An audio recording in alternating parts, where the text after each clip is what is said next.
नमस्कार दोस्तों, कैसे हैं आप लोग।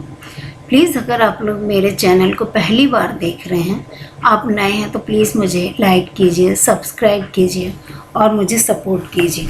दोस्तों, आज की कहानी है फ़ोन वाला प्यार। मैं 12वीं की छात्रा थी। दोपहर का वक्त था। मेरी भाभी मुझसे ये कहकर आराम करने चली गई कि तुम यहीं बैठकर अपनी पढ़ाई करो और किसी का फ़ोन आए तो बात कर लेना।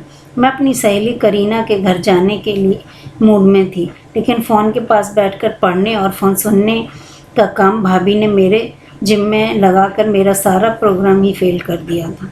मैं मन मारकर पढ़ाई में जुट गई। तभी फ़ोन की घंटी ने मेरा ध्यान तोड़ दिया। मैं उठकर फ़ोन के पास जैसे ही पहुंची, घंटी बजनी बंद हो गई। मैं वापस आकर पुनः पढ़ने लगी। फ़ोन की घंटी फिर से बजने लगी। मैं इस बार भी जैसे ही फ़ोन के पास पहुंची, घंटी बजनी बंद हो गई। गुस्से में मैं बुदबुदाई कि कौन बेवकूफ़ है जो घंटी तो बजाता है पर बात नहीं करना चाहता। मैं तो इस तरह से पढ़ भी नहीं पाऊंगी।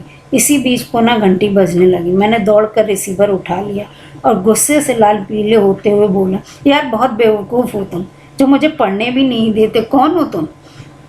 तुम नेहा बोल रही हो ना? उधर से आवाज़ बड़े ही आत्मविश्वास के साथ आई। हाँ, मैं नेहा ही हूँ। लेकिन तुम कौन बोल रहे हो? मैंने आश्चर्य से पूछा। तुम्हारा कोई प्रशंसक ही होगा। यह कहकर उसने फ़ोन काट दिया। मैं अजीब सी दुविधा में पड़ गई। यह कौन था जिसने फ़ोन पर मुझसे इतने कॉन्फिडेंस के साथ बात की? कुछ भी हो, ये लड़का मुझे जानता अवश्य है, लेकिन मैं उसे क्यों नहीं जानती। मैं जाने कब तक सोचती। तभी भाभी ने आकर मुझे टोक दिया। क्या सोच रही हो? कुछ नहीं, मैं यह कहकर पढ़ने लगी। लेकिन मेरा ध्यान अब पढ़ाई की तरफ नहीं था। एक दूसरे दिन ठीक उसी समय फ़ोन की घंटी फिर बजी। मैंने आकर फ़ोन उठाया। हेलो, किससे बात करनी है? तुमसे। तुम मुझे जाने क्यों बहुत अच्छी लगने लगी। तुम्हें कैसे मालूम कि मैं एक अच्छी लड़की हूँ? मैं तो तुम्हें शक्ल और आवाज़ से जानती पहचानती तक भी नहीं। मेरा ये कहते हुए हंसने लगा। अरे छोड़ो भी,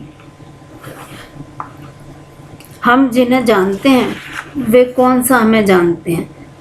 अब देखो ना, मैं जिस लड़की को जानता हूँ उससे दिल खोलकर प्यार करता था, अब वह मुझे जानती पहचानती तक भी नहीं है। मुझे उसकी बात बड़ी ही अजीब लगी। मैंने कहा, आदमी जिससे प्यार करता है वह भला उसके साथ ऐसा व्यवहार कैसे कर सकता है? यही तो समझने वाली बात है। मैं तुम्हें जानता नहीं हूँ, तुम भी मुझे जानती नहीं हो, लेकिन इन 2 दिनों की बातों से मन को कितनी शांति मिली है। उसकी बातों में एक अजीब सा ही दर्शन था और एक अजीब सा सम्मोहन भी। उसकी बातें, उसकी आवाज़ और बोलने का अंदाज मुझे भीतर तक कहीं ना कहीं उसके प्रति कोमल बना रहा था। मैंने धीरे से कहा, तुम मुझे जानते नहीं हो तो फिर मेरा नाम कैसे जानते हो? तुम्हारी आवाज़ उस नेहा की तरह है जिसे मैं जानता था। अब देखो ना, उस नेहा में और इस नेहा में कितना फ़र्क है। तुम मुझे जानती पहचानती नहीं हो, फिर भी मुझसे इतनी देर से बात कर रही हो। मुझसे क्या यह जानना आसान नहीं है? तुम दिल की एक अच्छी लड़की हो। मेरी अचानक ही हंसी छूट गई। कुछ भी हो, तुम आदमी कमाल के हो। तुमसे कोई सीखे कि किसी अजनबी से मित्रता कैसे की जाती। तो क्या मुझे तुम्हारी मित्रता का सौभाग्य प्राप्त हो सकता है? नेहा, मना न करना, मैं जीवन से बिल्कुल ही निराश हो गया हूँ।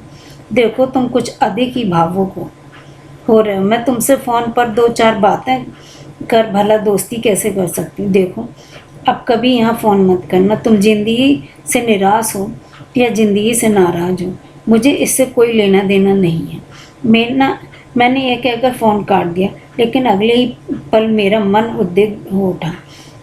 यह आदमी जैसा भी हो पर बुरा नहीं लग रहा था। इतनी अच्छी अच्छी बातें कोई आदमी ही कर सकता है। मैंने इस विषय में करीना से सलाह लेने का विचार किया। संयोग से करीना खुद चलकर हमारे घर आ गई। मैंने करीना से फ़ोन की सारी बातें बता दी। करीना मेरी आंखों में आंखें डालकर बोली, लगता है तुझे उससे प्यार हो गया। किसी की इतनी चिंता करना, उस पर गुस्सा होना, उसके बारे में हर पल सोचना, यही तो प्यार है। अब उसका फ़ोन आए तो तुम उसे घर पर आने को कहना। उसका सबसे बड़ा फ़ायदा यह होगा कि उसकी उम्र, शक्ल और सूरत और योग्यता का पता चल जाएगा। तुम ये क्या कह रही है? मैं उससे कोई वास्ता नहीं रखना चाहती। प्यार व्यार करना तो मेरे बस की बात नहीं है। किसी से किसी को प्यार करना बस में थोड़े ही होता है। वह तो हो जाता है जैसे तेरे को उससे प्यार हो गया। करीना इतना कहकर चली गई। उसके जाने के बाद मैं और भी अधिक परेशान हो गई। सुबह होते ही 12 बजने का इंतज़ार करने लगी। मेरी भाभी बोली, किसका इंतज़ार हो रहा है? कॉलेज नहीं जाना क्या? जाऊंगी 12 बजे के बाद। ठीक है। पहले वाले समय पर फ़ोन की घंटी बजने लगी। इस बार मैंने बड़ी बेताबी से फ़ोन उठाया। हेलो, तुमने फिर फ़ोन कर दिया? मैंने मना किया था ना। मना? किसको मना किया था? मैं आपको जीजा बोल रहा हूँ। साली साहबा, कौन आपको फ़ोन कर तंग कर रहा है? ज़रा मैं भी तो जानूँ। मैं शर्म के मारे पसीने से नहा गई। अब कुछ बोलते ही नहीं बन रहा था। जीजा जी के आगे बोलें क्या? आप मुझे अपने फ़ोन वाले उस आशिक का नाम नहीं बताएंगे? मेरा कोई आशिक नहीं है। यह कहकर मैंने फ़ोन रख दिया। तभी भाभी को मुस्कराते हुए मैंने देखा। मैं उनके मुस्कुराने का कारण समझ न सकी और चुपचाप कॉलेज चली गई। दूसरे दिन ही दोपहर के 12 बजे किसी ने दरवाजे पर दस्तक दी। भाभी किचन में थी। उन्होंने मुझसे कहा, नेहत देखो तो कौन है। मैंने जाकर दरवाज़ा खोला तो एक 22-23 वर्षीय खूबसूरत युवक बाहर खड़ा था। मैंने उससे पूछा, किससे मिलना है? तो जवाब दिए बिना ही अंदर बढ़ता चला गया। मैंने वहीं से भाभी को आवाज़ दी, भाभी पता नहीं है कौन है।